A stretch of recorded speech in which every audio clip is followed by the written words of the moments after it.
ᱫᱨᱟᱢ ᱛᱚᱵᱮ ᱜᱟᱛᱮ ᱠᱚ ᱛᱮᱦᱮᱧᱟᱜ ᱱᱚᱣᱟ ᱞᱟइव वीडियो ᱨᱮᱫᱚ इंडिज शॉर्ट फिल्म जहां दो एडिटिंग रे तहलन ओना बखराते किछु गनिंग लई तबना आदो देलाबन उसरा मचा लाइव रे हजू तबन पे और नवा लाइव सेशन रे जुड़ा तबन पे ताकि आपे विस्तार तीन लई अंजम दाड़े पे उसरा उसरा दिला हजू तबन पे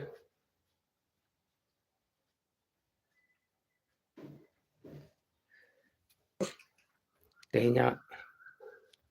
दिन आपे तेहना दिन रे आपे चित लेका हेना पेया लई तबन पे कमेंट रे और इन हो तबियत थोड़ा बिगड़ो ᱧᱚᱜ kan tinya ado onate गुंगरू गुंगरू ᱤᱧ ᱨᱚᱲ ᱫᱟ सर्दी को ᱧᱟᱢ ᱠᱟᱫᱤᱧᱟ देलाबन कमेंट तबन पे कोई को पे सेटर कान तबना लाइव रे तबे बार पे दिन खन एडिटिंग जहां चला कान तहना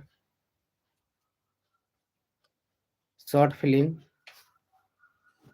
ओना दो तेहिं कंप्लीट कना और ओना दो ना गापा 5 बजे पब्लिश हो तंगी तड़ा रे तहन तबन पे मानवा जुड़े से यूट्यूब चैनल जहां को जुदी बापे सब्सक्राइब का तबन खाय सब्सक्राइब तबन पे और साथ ऑल नोटिफिकेशन घंटी हो उता तरह पे इने दो आपे ठे तुरंत की नोटिफिकेशन चला और ओना वीडियो रिया आनंद पे हताव दाड़िया रस्के पे हताव दाड़िया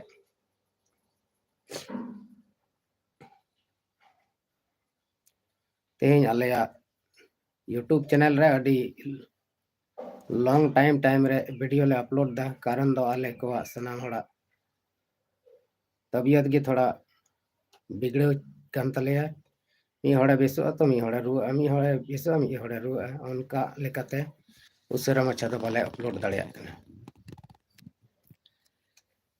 और हम मिटन रस्क खबर मानवा जुड़े से यूट्यूब चैनल रे मिटन ट्रेडिशनल दोंग सिरिंग ना शूटिंग होयो लगी संडे हिलो और ओना दो नते झारखंड गिरिडी सिया दोंग कना आदो नवा दोंग सिरिंग नेल कते ना पासे रस्के पे अटकार गी ताबना तंगी ताना रे तहन तबन पे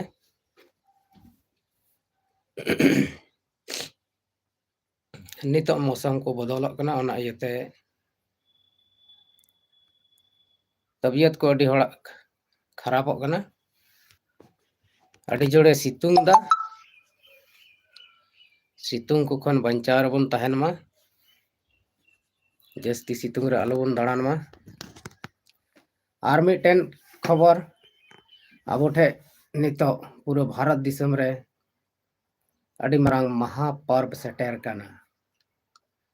और ओना महापर्व रे तीन लेकमान हड़ को मेना बना कोड़ा गिद्रे कुड़ी गिद्रे हराम बड़ी को जुवन को सनाम को गे ओना महापर्व रे सेलेदो रिया पे कुरुमुटुई तबना और ओना महापर्व दोबन बुझे कान खाय ठीक गे और बाबन बुझे खान लैय तबना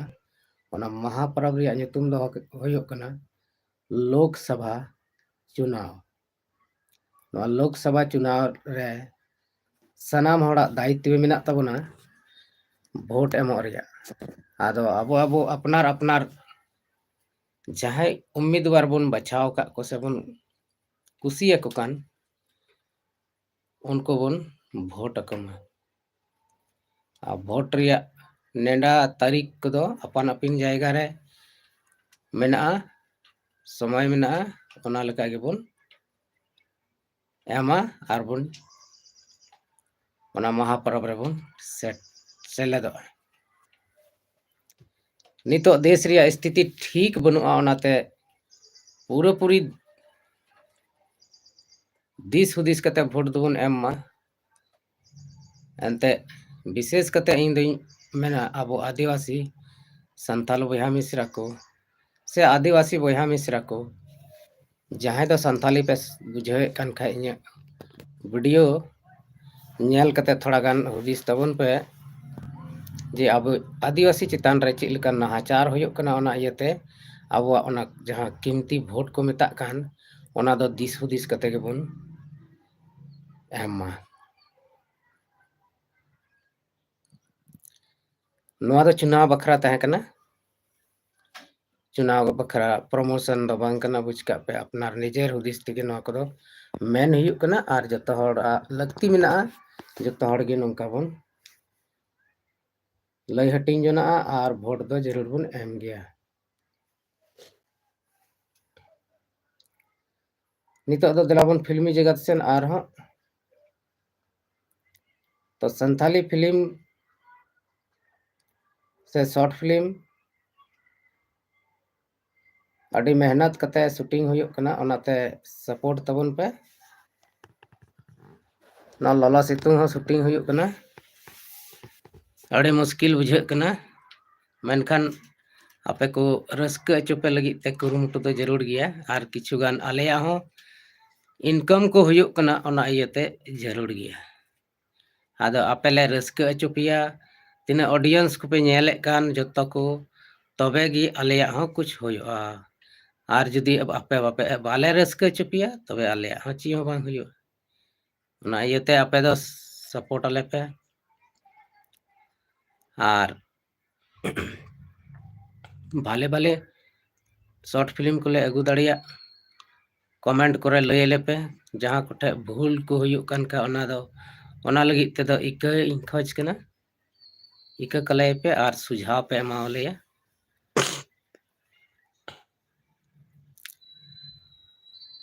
आर आले को साथे जुदी कमी पे मेन जोंग कान खाए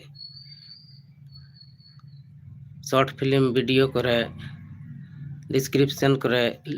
चिट को मेना ओना मोबाइल नंबर को मेना ओना करे पे मैसेज दाड़िया व्हाट्सएप दाड़िया आर आले सला पे जोपड़ाव कते पे कमी दाड़िया आर जहान जानकारी से बड़ाई तिना जुत्ती सनाए पे आपे कमेंट रे ऑल तबन पे आर नोंकाते आले सनाम ले लई पे आयमा हड़बन लाइव रे हेक कते बन कटावना उसरा पे हिजुग तबन आरो होय दाड़ा पसे मजा बापे अटकार लदा ओकाठे मौज बापे अटकारे खान कमेंट रे लई तबन पे टॉपिक तुरंत ही चेंज तबना ओकालकाना बड़ाई जोंग सनाए पे ओकालकाना कथा को आंजम सनाए पे उनकाना कथा गे लई पे पे खाली कमेंट तबन पे नितो दो नोआ ललो सितुंग रे अडिगान बापला हो हुयुग कना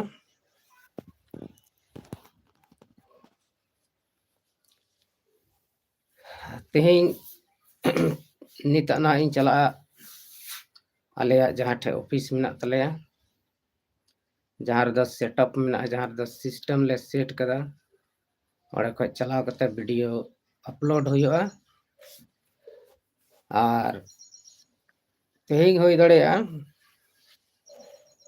कम्युनिटी पोस्ट हो हुई दड़ेया पोस्टर को आदो ओनाते गणो तबन पे सपोर्ट अमो तबन पे आर नोंका गे सनाम हड़ रस्का रे तहन तबन पे जहान दुख तकलीफ दो रेदो आलो पे तहन तबना आर आले यहाँ कुरुमुटु तहना आपे को रस्का चुपे लगी पूरा पूरी जोर सोर ले लगाव को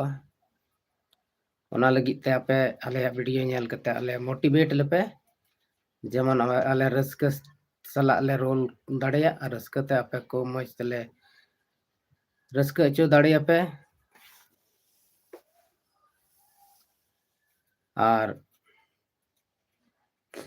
तेहें आलेरन एक्टर एक्ट्रेस को किछु को कम करना कारण दो अड़ी जगह रे प्रोग्राम को हुयुक कना जत्रा को ऑर्केस्ट्रा को बापला एमान तिया आयमा ढेर निया समय रे से निया अक्तो रे प्रोग्राम तहन कना ओनाते लार लार वीडियो को से शॉर्ट फिल्म को बाले शूटिंग दाड़िया कना ओनागे मिटन अड़ी दुख रिया कथा दो एनते हो आले या कुरुमुटु तहना आपे को समांग रे आले उसरा मचा वीडियो से फिल्म ले अगु सदर दाड़िया और नौका लेकाते आपे सनाम दो रस्क तबन पे मा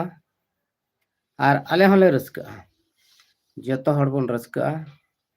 तबे तगी नवा धूड़ी धरती रे तहन दो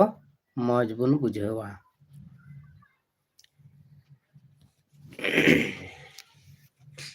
नितो इन दो हिनया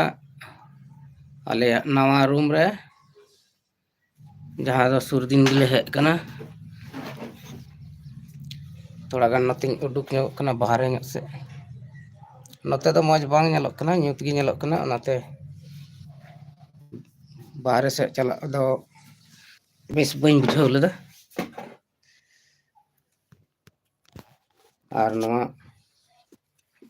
मोबाइल कैमरा रे काल का क्वालिटी ना बइन बुझड़ी कना मोबाइल रे दाम अडी गान ढेर एनखान कैमरा रे क्वालिटी दो इना बनु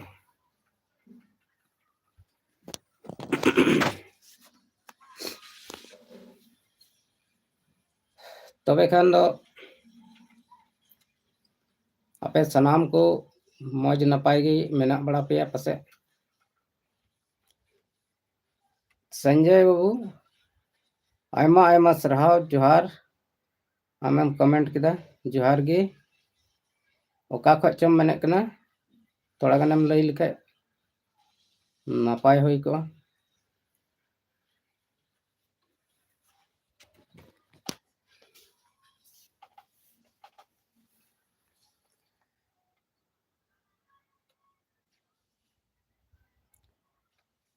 नोड़ेना बैकग्राउंड उना मौज हो बनुआ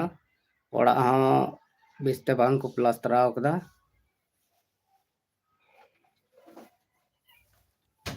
और अड़ी जोर हॉर्न को मेना को राग दा को चोचो